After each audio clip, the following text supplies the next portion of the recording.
my model building buddies and customers. This is Frank with Galactic Modeler.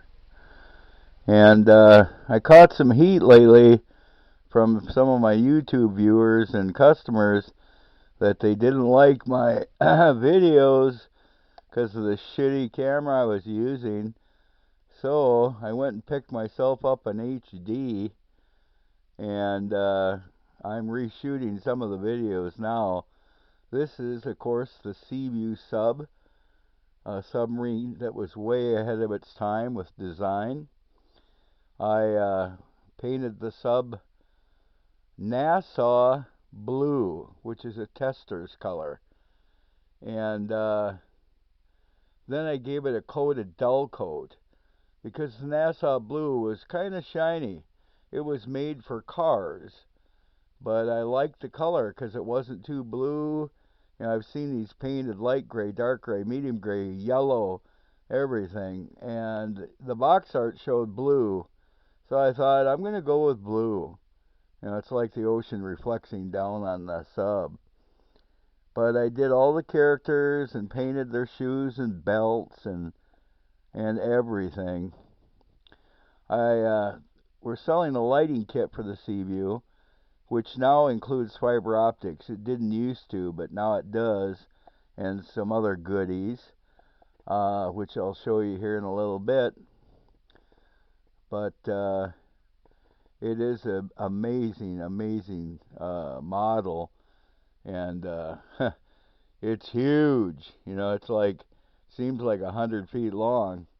It's only it's pushing 4 feet long, but it's a big model, so plan on having some space. Now the conning tower has got its white lights on and port and starboard. I did some additional fiber optics on the conning tower. Like I said, that'll be included in the kit. I fiber optic the cameras and a few other things, and the rear camera. And then I saw some modelers do this light down here on the end of the chassis of the sub, and I thought it was so cool that I had to copy that guy. I can't remember what his handle was, but he did an awesome job.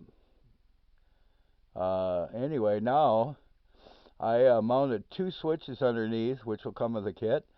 One turns on this main lighting, and also I suggest that a lot of the videos I've seen, the light, you mount the LEDs up here in the top of the cabin, right here, and the light doesn't really come down into the lower cabin on a lot of the videos I've seen. So I mounted an extra LED behind a cabinet back in their lunchroom area, and that really made a difference. Now the lower area is lit up, and you see a guy standing back there by the map. He's checking things out. There's a guy standing up on the top bridge. He's kind of just watching what they're heading for.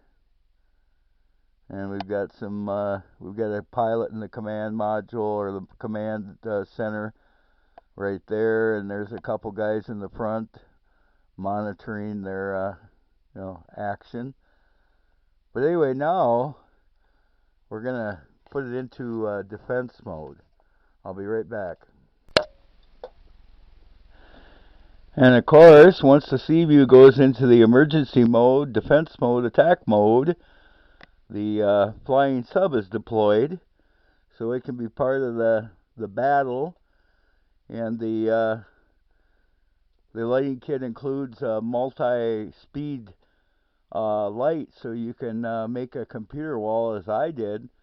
The computer wall goes crazy because it's working on trying to figure out a way to fight these guys. The guy that's the pilot in the command center there, he's got flashing red and green fiber optics at his post, at his control area. And I did the rear doors A trick I learned from Boyd Crompton. He's a massive modeler. Most of you probably know him.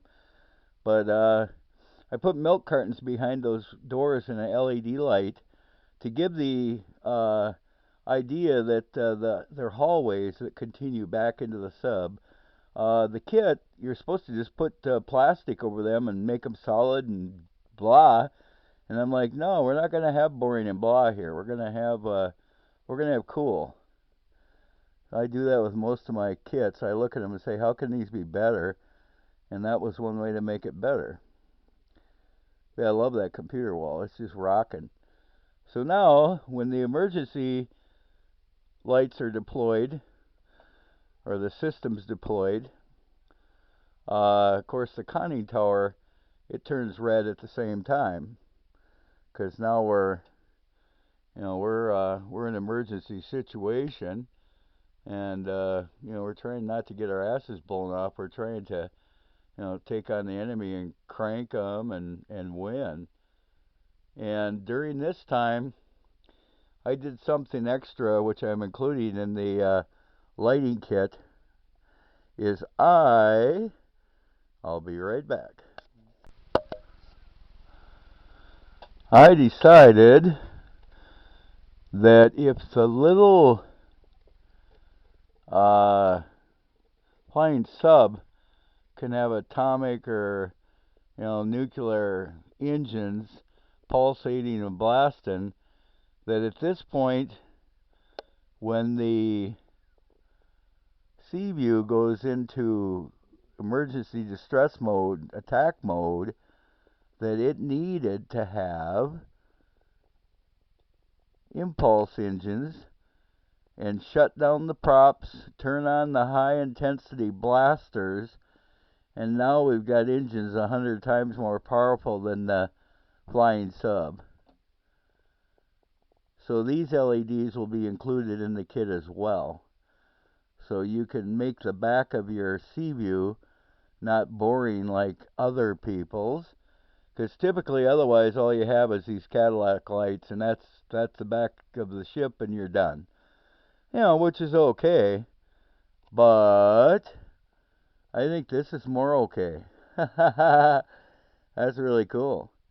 Yeah, we got some intense engines blasting. It makes the model way more interesting in emergency mode. So in my opinion, that's a must. But when you get the kit, do what you want to do. Like I always say, don't follow anybody, always do what you want. And of course, in the emergency mode, we're blasting missiles off, and we're just going, as my old dad, a Korean vet, would say, ape shit. Yeah, we're going ape shit on the enemy. What a beautiful model. The one thing I wanted to mention, Mobius did such an awesome job. This rear cover here, that's just a piece. I'm not going to pull on it because I've got it kind of mounted on a stand and I'll knock it off. But that just comes right off. You can just pull it right back, get it your wiring, get it your switches, get it your batteries. This comes with a 3-volt power system, batteries included. Micro switch pre-soldered to the system. So pretty much all you got to do is drop it in and start running wires. But yeah, what an awesome, awesome, awesome kit. Alright, we're going to do one more shot of it. I'll be right back. Okay, men. We've dispatched the enemy, and everything's turned back to normal. The computer is shut down. It's not working out in the attack scenario anymore. The guys are just standing around going, holy shit, we made it. And we're about ready to turn the lights off and let them all get in their bunks and take a break. One thing I wanted to mention, I went through and put clear plastic in these windows. The Mobius kit went together just beautifully. They did a super job, but the windows are like 8 feet thick. So I just threw them away, used them as templates, and put some real thin plastic I got at the hobby store. And I really like that. Yeah, what a beautiful guy. Beautiful model. So if you're interested in my painting scheme, I used Nassau blue, like I said, and then underneath I masked it off and I used Tester's White Lightning, which is kind of a creamy pearl, and that turned out just beautiful. I'll lift the sub up here a little bit and let you see. Let's see here if we can, yeah, there we go. There's the belly. There we go. Yeah, it turned out really nice. Just gorgeous. But yeah, if you like that color, that Nassau blue, I think, like I say, I've seen a lot of guys paint them gray, and that's fine, but it's kind of boring. So if you like the Nassau blue, pick it up at your favorite hobby store and go